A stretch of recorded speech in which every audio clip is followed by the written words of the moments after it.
Why are people asking aliens about their own mind?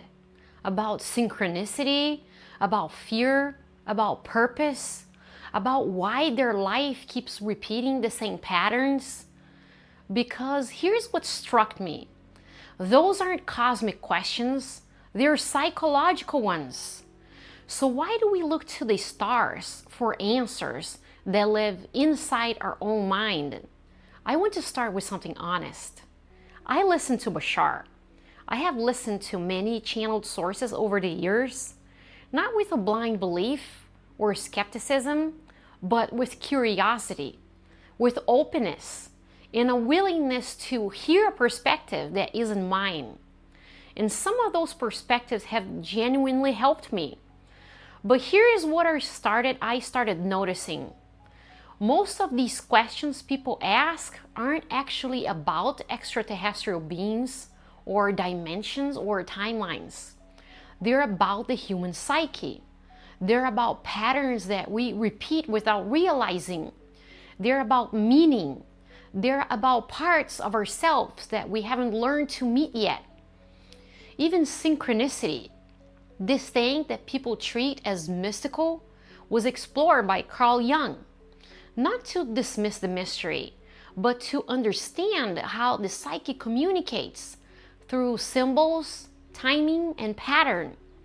So the real question becomes, why do we reach outward when the answers are inward? There is a deeper pattern here. Human beings have always looked outside themselves for the voice of truth. In ancient times, it was an oracle, then a priest, then a prophet, then a psychic. And now it's channeled entity. The archetype hasn't changed, only the costume has. Because something in us still believes that the wisdom must come from beyond. That if it comes from a higher dimension or a non-physical being or something that sounds cosmic, then it must be more true than the quiet voice inside our own chest. But here is the paradox. The psyche projects outward what it doesn't trust inward.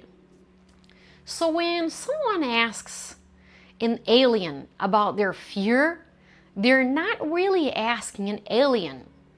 They're asking the part of themselves that they haven't learned to trust yet.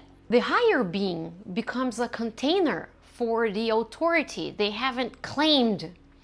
And this is not delusion, this is psychology. This is how the unconscious speaks when we're not ready to hear our own voice directly. Psychology asks something uncomfortable. It asks us to look at ourselves, to sit with your pattern, your conditioning, your wound, your projections, your shadow. It asks you to see the ways that you participate in the very things that you say you don't want. Spirituality, especially channeled spirituality, can feel easier. Not because it's shallow, but because it's cleaner. It gives you answers in a language that feels elevated. It gives you meaning without requiring excavation. It gives you clarity without demanding confrontation. And sometimes that's exactly what we need. But if we're not aware, we can start using spiritual sources to avoid psychological responsibility. We start outsourcing our inner world. We start believing that something out there knows us better than we know ourselves. And that's where we lose our power. Let's take synchronicity, for example.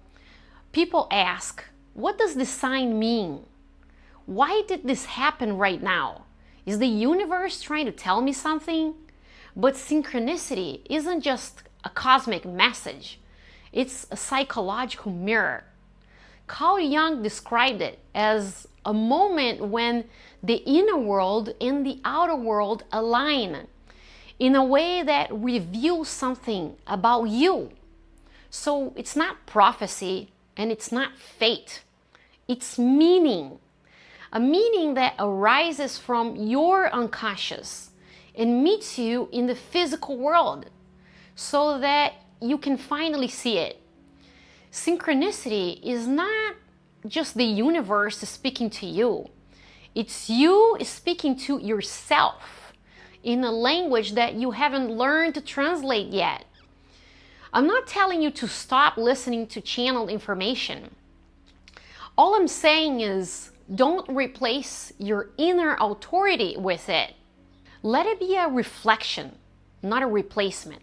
Because the moment you stop asking, what is this entity telling me? And you start asking, what is this revealing about me? You step out of dependency into awareness. And you stop reaching for answers. And you start understanding the one who is searching. And you stop looking for meaning. And you start participating in it. You stop outsourcing your inner world. And you start inhabiting it. And that's where the real transformation begins. So if you listen to Bashar or any channel source, listen with openness, with curiosity. Listen with the willingness to be surprised. But also listen with awareness. Because the voice you're really trying to hear is your own. And every external source, cosmic or human, is just a mirror reflecting you back to yourself.